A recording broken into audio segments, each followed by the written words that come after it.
एजाज़ ये पहली जो तरमीम हुई है बल्कि ये है कि इजाफा हुआ है, यानी कि दो जो सेक्शन है, एक 26A है और एक 26B है।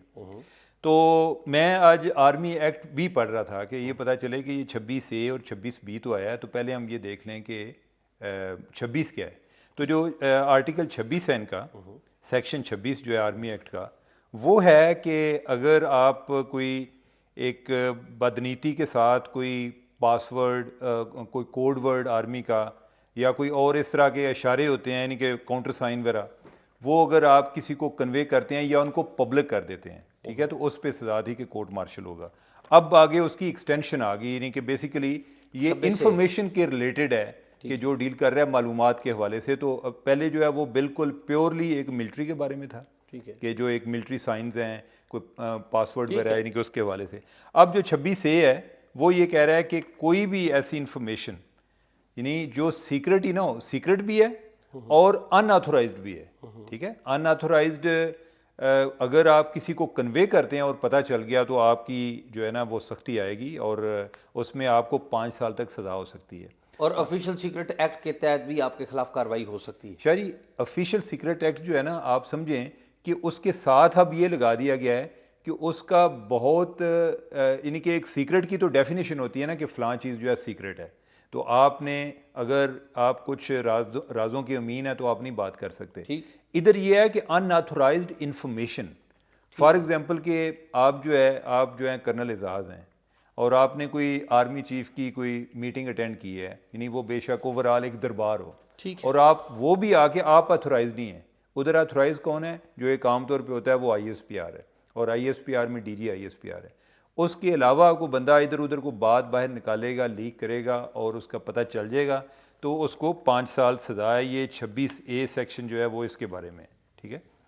दूसरा जो है वो 26B जो है, हाँ 26B जो है, 26B जो है वो ये कहता है कि अगर आपने किसी भी किस्म की कोई सियासी सरगर्मियों में हिस्सा लिया रिटायरमेंट के 2 साल बाद, तो वो आपकी रिटायरमेंट हो, आपको बेशक कोर्ट मार्शल भी कर दिया जाए, यानी कि वो भी अगर आप कोर्ट मार्शल भी हुए हैं, किसी वजह से आपको निकाल दिया गया या आप रिटायर हो गए हैं और 2 साल तक आपने किसी चीज़ में हिस्सा लिया, कोई सियासी सरगर्मी में। सियासी सरगर्मी में ज़रूरी नहीं मतलब कि आपने इलेक्शन ही लड़ना है।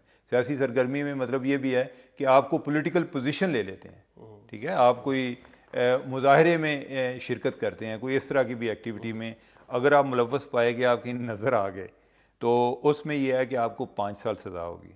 नहीं उमर, इसमें एक और चीज़ जो है ना बड़ी इंटरेस्टिंग, सॉरी ये एक और चीज़ इंटरेस्टिंग ये है उमर इसमें कि इसी शिक में आगे जाके ये भी लिखा गया है कि अगर आप किसी हसास अदारे में रहे हैं, शायरी वो आगे है ना, वो आगे है, बोल लूँ अब, हाँ नहीं मैं बोल लूँ ना, नहीं वो एक चीज़ जो है, यानी कि मैं इसको ज़रा कंप्लीट कर लूँ ना। इसमें 5 साल कह रहा था, यानी कि 2 साल की, मैं वही कंप्लीट करने लगा था आपकी बात। इसमें अगली बात ये है कि अगर कोई भी शख्स किसी हसास अदारे में रहा है, यानी कि वो इंटेलिजेंस में रहा है या और किसी हसास अदारे में रहा है विद इन द मिलिट्री, तो वो 5 साल तक सियासत में हिस्सा नहीं ले सकेगा।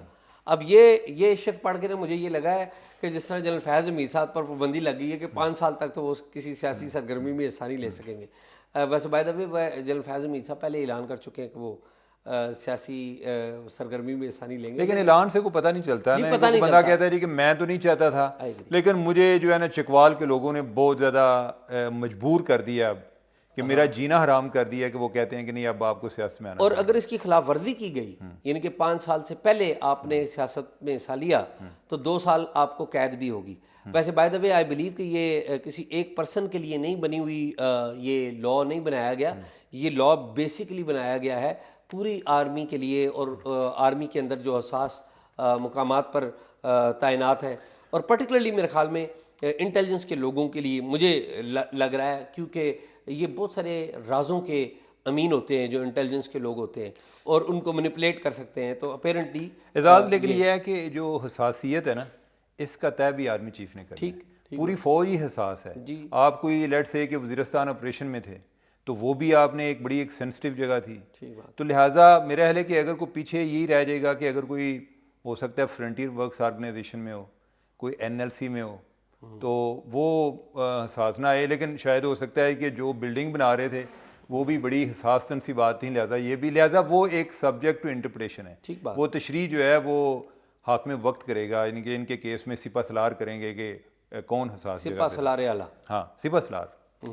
तो ये हो गया। आगे चलें फिर। जी आगे चलें। आगे है कि आर्टिकल जो सेक्शन 55A है, ठीक है।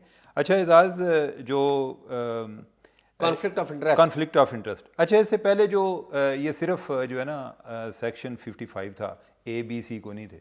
जो 55 था ना वो आपका एक आप कह लें कि ओवरऑल कंडक्ट पे था, कि कोई जैसे ना कंडक्ट अनबिकमिंग नहीं होना चाहिए, जो कि आप समझें कि एक लिहाज से बड़ा मुबहम भी था और उसको किसी जगह पर इस्तेमाल भी किया जा सकता है, या कोई बंदा उसका बेनिफिट भी ले सकता था जी कि मैंने कोई ऐसा कोई आर्मी के लिए कोई डिस्ट्रीब्यूट नहीं मैं लेकर आया, या मेरा उसमें कोई किसी किस्म का कोई कॉन्फ्लिक्ट नहीं आ रहा था। अब जो इन्होंने कोई नए सेक्शन ऐड किए हैं उन्होंने वाजे कर दिया है कि कॉन्फ्लिक्ट है भी क्या, ठीक है।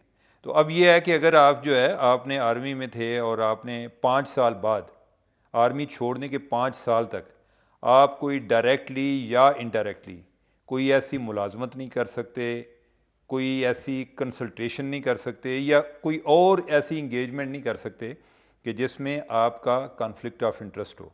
अब कॉन्फ्लिक्ट ऑफ इंटरेस्ट क्या है कि उधर कोई ऐसा काम हो कि जिसका कॉन्फ्लिक्ट हो, या आप कह लें कि जो जिसका competitor- फौज के इदारे से कॉन्फ्लिक्ट हो। जो नहीं, कॉन्फ्लिक्ट को भी हमने वाजे करना है ना कि कॉन्फ्लिक्ट क्या है, कि कोई कंपेटिटर हो, फॉर एग्जांपल कि कोई राइवल है, फॉर एग्जांपल कि आप DHA में थे, ठीक है, तो आपने आखिरी दिनों में उधर सर्व किया है, तो आप जो है बैरियर टाउन में नहीं जा सकते। नहीं, मेरे ख्याल में इसका नहीं है इसके ऊपर ताल्लुक, ये फ़ौज के मफादात का है।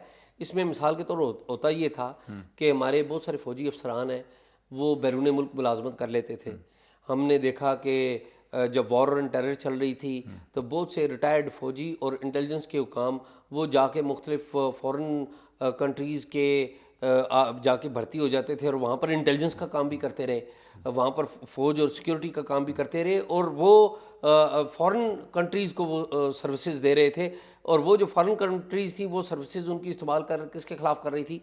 पाकिस्तान के खिलाफ, इन वन वे, ठीक है। तो मेरे ख्याल में ये उसके ऊपर पाबंदी लगाई गई। एक तो ये है कि मेरे ख्याल है कि इससे हटकर भी कि आप जो है लेट्स से कि आप फ्रंटियर वर्क्स ऑर्गेनाइजेशन में, ठीक, अब कोई एक और है कोई कंस्ट्रक्शन की कंपनी, ठीक है, तो ये इधर भी लग सकता ठीक है, है। बिल्कुल असल ठीक में यानी कि वो ये आ गया जी कि फौज या उसका कोई एफिलिएट अदारा, हाँ, ठीक है, मुल्हिका अदारा, ठीक है। उसके मफादात का जहाँ पर टकराव हो। हाँ, मुफादात का टकराव जो है वो सिर्फ कोई आपका सिक्योरिटी लेवल पे नहीं है, जी ठीक बात। वो जो है वो माली मामलात में भी आ सकता है, बल्कि कारोबारी सबसे ज़्यादा कारोबारी मामलात में भी आ सकता है। लेकिन शायद ये इसमें एक लोगों के लिए खुशखबरी भी है।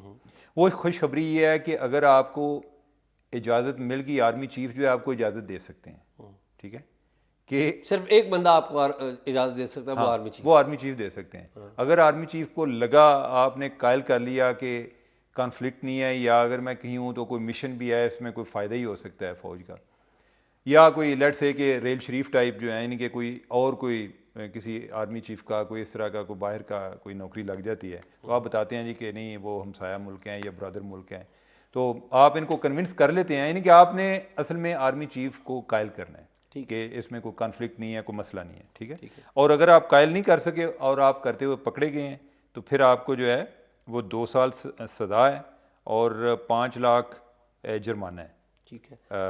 ये 2 चीज़ें। अच्छा, शिक बी पढ़े ना, 55B जो इलेक्ट्रॉनिक क्राइम्स में आ जाती है, वो बताएं वो क्या है। तो शायद आप ये समझें कि जो पीका है ना, Pakistan of prevention of electronic crimes act, पीका, वो पहले चूंकि सिविलियन साइड पे था, अब अगर कोई फौजी उसमें इन्वॉल्व हो जाता है तो उसकी जुरिस्डिक्शन का इशू बन जाता था कि इसने किधर इसको ट्राई करना है, तो उन्होंने उसको आर्मी एक्ट का एक तरह से हिस्सा बना लिया है। यानी कि उसके खिलाफ कार्रवाई FIA नहीं करेगी, वो खुद फौज कि अगर यानी पहली बात तो ये है कि मेरे ख्याल जो बज़ाहिर लग रहा है कि इसका मकसद उनको जो एक उन्होंने ज़्यादा और बात वाजे की, उन्होंने कहा है कि ये हाजिर सर्विस के लिए नहीं है।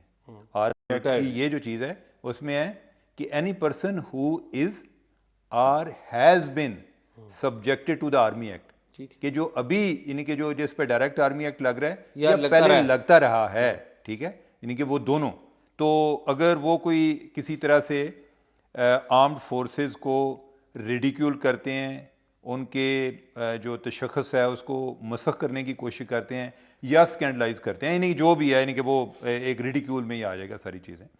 तो ये जो है उन पर जो है उन पर उनको वही सज़ा होगी जो कि पीका में सिविलियन के लिए, ठीक है, लेकिन करेगा आर्मी एक्ट के तहत, यानी कि उनको आर्मी कोड जो है, मिलिट्री कोड जो है उसमें होगी। अब ये है कि इसके साथ जो है आगे सेक्शन सी भी है 55C, ठीक है।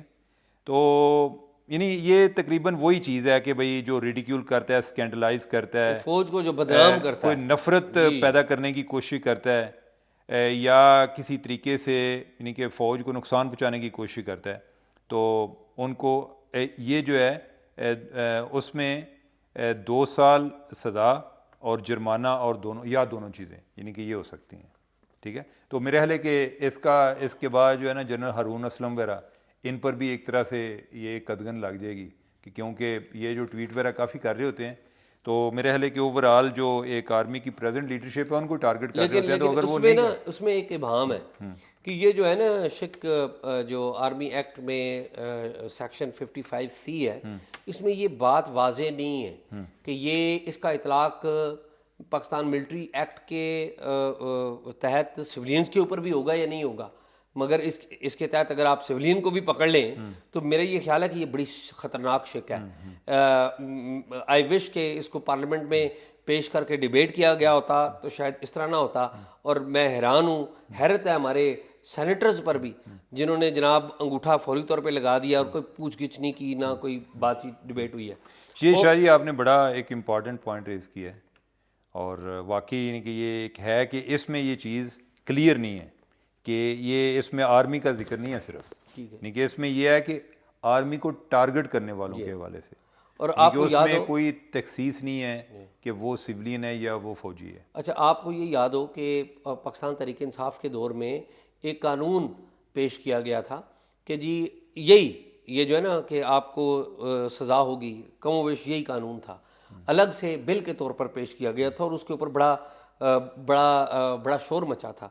अब यही जो सेक्शन है अब वो पाकिस्तान मिलिट्री एक्ट में लगा दी गई है। खैर आगे चलें, और तजवीज़ और बताएं कौन कौन सी शिकें हैं जो। और शाह जी जो है वो जो सेक्शन 176 है 176, अच्छा वो ओवरऑल जो है ना ब्रॉडली वो ये है कि जो एक फेडरल गवर्नमेंट रूल्स बनाती है फॉर द पर्पज़ ऑफ जो है यानी कि इस एक्ट को पर अमल कराने के लिए, यानी कि जो रूल हैं, जैसा कि जो 176A है, एक तो ये है कि जैसे कोर्ट मार्शल की प्रोसीडिंग है वो कैसे होंगी, ये वो आर्मी चीफ की अपॉइंटमेंट वगैरह वो कैसे होगी, री अपॉइंटमेंट कैसे होगी।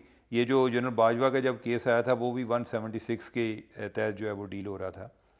अब ये है कि ये तो है जो 176A है जो शिक है, ये तो है कि फेडरल गवर्नमेंट जो है वो रेगुलेशन बनाएगी, ठीक है कि इनके साथ क्या करना है, डिसिप्लिन के इश्यूज़ हैं, रिक्रूटमेंट के, term and condition of service, rank वगैरह, ठीक है। तो अब ये है कि जो इसमें चीज़ ऐड हुई है वो AA हो गई ऐड, यानी कि पहले 176A था, अब AA, हाँ अब जो है ना AA है, यानी कि पहले अल्फ़ा था अब डबल अल्फ़ा है, ठीक है। और वो जो है वो इख्तियार जो है वो आगे आर्मी चीफ़ के पास आ गए हैं कि आर्मी चीफ़ जो है वो वक्तन फ़वक्तन कोई इस एक्ट को मौसर तरीके से जो है अमल दरामद कराने के हवाले से कोई रूल्स एंड रेगुलेशन कोई बनाने पड़ेंगे तो वो बनाएंगे और हदायत जारी करेंगे। ये है, यानी कि ये जो इसमें नई चीज़ ऐड हुई है ये तो है 176AA। आगे जो है एक जो 176C जो है वो ऐड हुई है कि जिसमें आर्मी चीफ जो है उसको ये इख्तियार है कि वो अपनी पावर जो है वो डेलीगेट कर सकता है किसी और को, may delegate any of his powers and functions. जी ऐसे ही, ठीक है। अच्छा इसमें 176 है ना, उसको मैं ज़रा सादा लफ्ज़ों में बयान कर दूं। इस 176 में जो तरमीम एक की गई है उसके मुताबिक अब किसी भी आर्मी अफसर बशमूल आर्मी चीफ और chairman joint chiefs of staff committee के ओहदे पर तैनाती, दोबारा तैनाती और तोसी के अल्फाज के साथ अब रिटेंशन यानी ओहदा पर बरकरार रखने का लफ्ज़ भी शामिल कर दिया गया है, रिटेंशन का लफ्ज़ भी शामिल कर लिया गया है। जबकि आर्मी चीफ अब इस नए एक्ट के मुताबिक क़वायद व ज़वाबित पर अमल दरामद की हिदायत जारी कर सकेगा। इसका क्या मतलब है, मुझे नहीं समझ लगी।